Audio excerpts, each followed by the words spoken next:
Thanks, Adam. Mr. Burns, you've said when it comes to the federal government, quote, we have to stop with all the spending, calling out earmarks, money you say was stolen from the PPP program, and what you describe as bailouts for students and corporations. But can this country simply cut the budget as a means to eliminate inflation? Well, absolutely. I mean, we have so much in there. I mean, let's take the student loan program and how repayment and how unfair that is, and quite frankly, illegal, because it should be going through Congress. This shouldn't just be an act from the president. I mean, we're rewarding people who went to college, and we're forcing people who are working as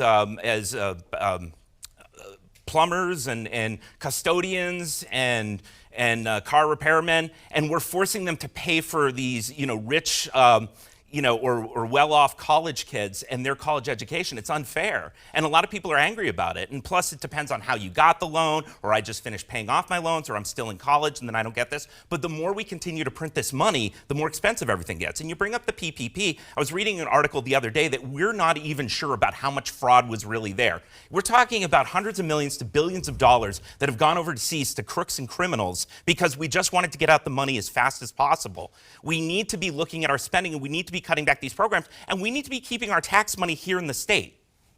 And Congresswoman Kuster, you said the Department of Defense is lacking in the financial tools to keep track of how Americans' tax dollars are being spent. You've been in federal office since 2013. Why then haven't you taken a more vocal role in ensuring the Pentagon budgets are being used properly?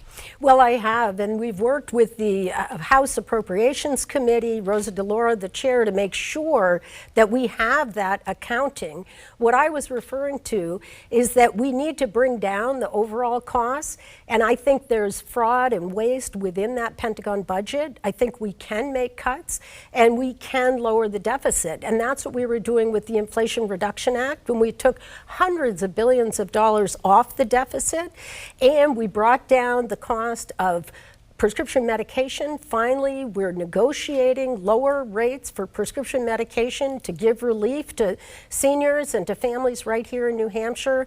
We capped the out-of-pocket at $2,000 a year and the insulin at $35 a month, and we even made vaccines free, including not just COVID and flu, but the shingles vaccine that can cost hundreds of dollars out of pocket. I think we should look everywhere we can to lower costs and make life easier here in New Hampshire.